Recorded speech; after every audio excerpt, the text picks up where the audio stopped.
Bhopal Katni SP और ग्वालियर के नगर निगम आयुक्त पर मुख्यमंत्री शिवराज सिंह चौहान की गाज गिरी। कलेक्टर कमिश्नर कॉन्फ्रेंस में मुख्यमंत्री शिवराज सिंह चौहान बोले, परफॉर्मेंस करोगे तभी टिकोगे। मध्य प्रदेश के मुख्यमंत्री शिवराज सिंह चौहान ने समर्थक मूल्य पर धान खरीदी को लेकर भी कलेक्टरों से बात की। मुरैना, दतिया, ग्वालियर, रीवा, सिंगरौली, बालाघाट, कटनी, मंडला और जबलपुर के कलेक्टरों पर नाराजगी जाहिर की और बोले कि किसानों को परेशानी नहीं होना चाहिए वरना हटा दूंगा। नए साल में मैदानी अफसरों से अपने पहले संवाद में ही मुख्यमंत्री शिवराज सिंह चौहान ने तीखे तेवर दिखा दिए। कलेक्टर कमिश्नर कॉन्फ्रेंस में सोमवार को मध्य प्रदेश के मुख्यमंत्री शिवराज सिंह चौहान ने कटनी एसपी ललित साक्यवार और ग्वालियर के नगर निगम कमिश्नर संदीप माकिन को हटाने के निर्देश दे दिए हैं। भिंड कलेक्टर वीरेंद्र सिंह रावत को जमकर फटकार लगाई। कॉन्फ्रेंस के दौरान मुख्यमंत्री ने कहा, मेरा किसी से कोई राग द्वेष नहीं है, लेकिन लापरवाही बर्दाश्त नहीं करूंगा। शिवराज ने मंत्रालय में करीब 7 घंटे से ज्यादा अफसरों से संवाद किया। उन्होंने अफसरों से कहा, हमें प्रदेश का विकास करना है और जो परफॉर्मेंस करेगा वही टिकेगा। मुख्यमंत्री शिवराज सिंह चौहान ने ग्वालियर नगर निगम कमिश्नर संदीप माकिन पर नाराजगी जताई। उन्होंने कहा, यह तो हद है कि जिनकी जिम्मेदारी कचरा हटाने की है वह खुद कचरा फैला रहे हैं। कटनी पुलिस कप्तान पर अवैध खनन न रोक पाने के कारण नाराजगी जताई। भोपाल संवाददाता प्रवीण कुमार भार्गव की रिपोर्ट।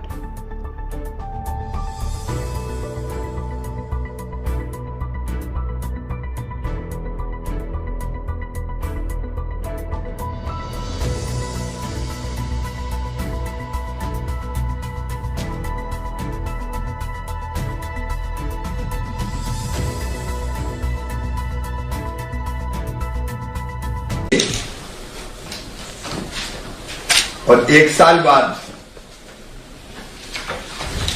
मध्य प्रदेश आगे और कहीं और बहुत आगे निकल जाएगा। मैं एक बात आज आपसे कहना चाहता हूं कि मेरा किसी से ना तो राग है ना द्वेष है। एक जुनून है अपने दिल में मध्य प्रदेश की जनता के कल्याण का, मध्य प्रदेश की प्रगति और विकास का, और उस जुनून को पूरा करने के लिए मैं मुख्यमंत्री हूं। और जब मैं ये बात करूं 1 साल में बहुत आगे निकलना है तो निकलना ही है। असंभव कुछ नहीं है। संभव की सीमा जानने का केवल एक ही तरीका है, असंभव से भी आगे निकल जाना। और फिर मैं किसी चीज को असंभव नहीं मानता। नए साल में फील्ड के अफसरों से जब मैं कह रहा हूं कि मध्य प्रदेश को आगे निकलना है, मतलब निकलना है। और उसके लिए हम परिश्रम की पराकाष्ठा और प्रयत्नों की परिसीमा करेंगे। और करेंगे तो सबसे पहले मैं करूंगा, लेकिन पीछे आपको चलना है। मैंने बताया ना राग है ना द्वेष है, बस मैं परफॉर्म होते हुए देखना चाहता हूं। परफॉर्म करने वाला टिकेगा। अभी 3-4 चीजें मैं कह के जो मेरे दिमाग में फील्ड अफसरों से कहने की है, इस पालन प्रतिवेदन पे हम लोग आ जाएंगे पिछली बैठक के। एक तो बल्लभ भवन के अधिकारियों से, पीएस, एसीएस से, डीजीपी, एडीजी सबसे मेरी चर्चा हुई। हमको जिलों के भी विकास का सालाना प्लान बनाना है।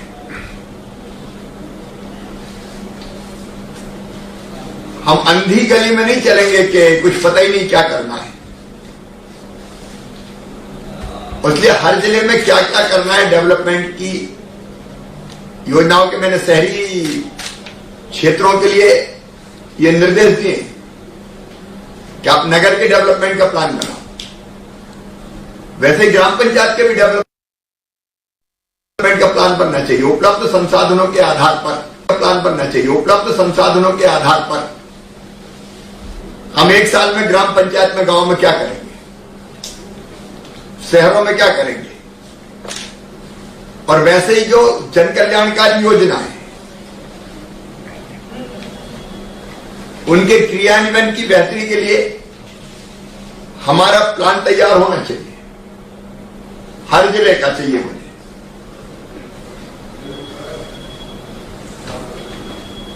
और एक तीसरी चीज है गुड गवर्नेंस। योजनाओं का लाभ बिना समय गवाए, बिना लिए दिए समय पर मिल जाए। टेक्नोलॉजी का उसमें हम लोग इस्तेमाल कर रहे हैं।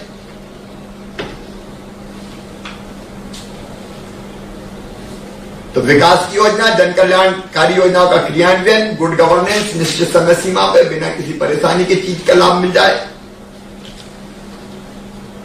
और कानून और व्यवस्था बेहतर हो। ये जिले के आधार पर यह आकलन करेंगे,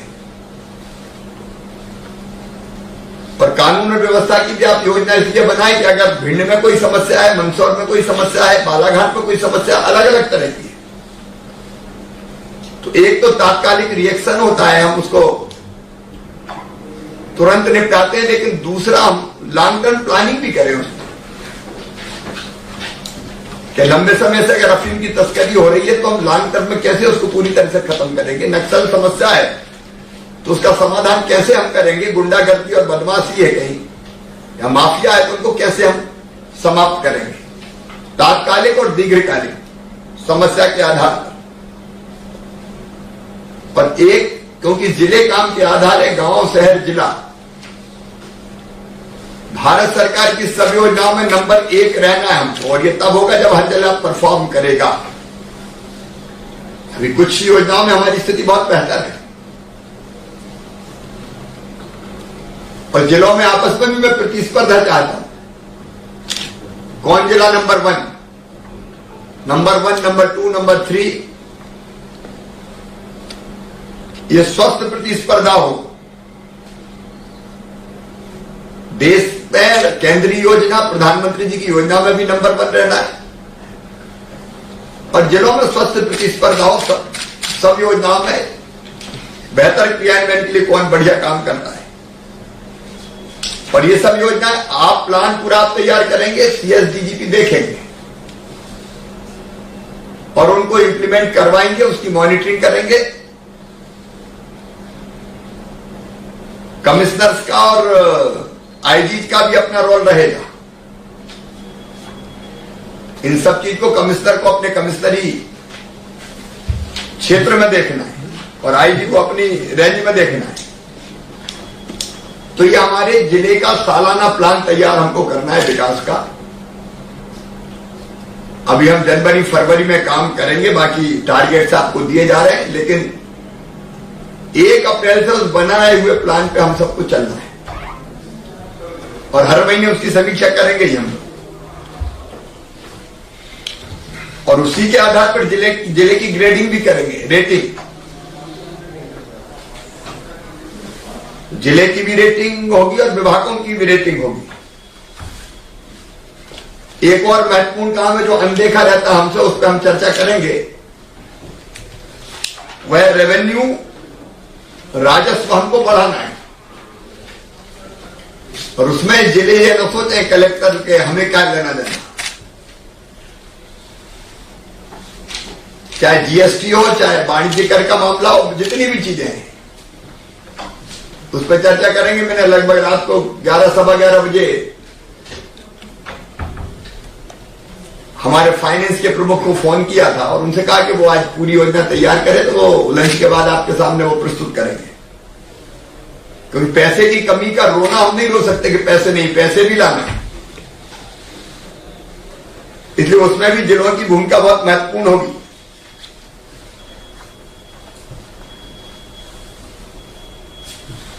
और एक कोरोना के वैक्सीन का टीकाकरण, उसकी तैयारियां सबने अपने अपने स्थान पर की होगी। उसकी योजना ढंग से तैयार हो जाए, जो प्रायोरिटी ग्रुप्स है। और जैसे मैंने तय किया कि मैं वैक्सीन अभी नहीं लगवाऊंगा, पहले बाकी को लगे, इसके बाद अपना नंबर आए, तो जो प्रायोरिटी ग्रुप्स है उनको लग जाए। उस व्यवस्था को भी बनाने में हम सबको जुटना पड़ेगा। ये प्रारंभिक बातें मैंने आपको कही है आगे के लिए। अब हम बैठक के प्रारंभ में पिछली बार जो हमारा एजेंडा था उसका पालन प्रतिवेदन पर चर्चा हम शुरू करेंगे। बैठक लंबी चलेगी, एक एक चीज में देखूंगा। बीच में केवल आधा घंटे के लिए वर्किंग लंच होगा और जब तक काम पूरा नहीं होगा तब तक हम लोग बैठेंगे। एजेंडा क्रमांक 1 जो पालन प्रतिवेदन का है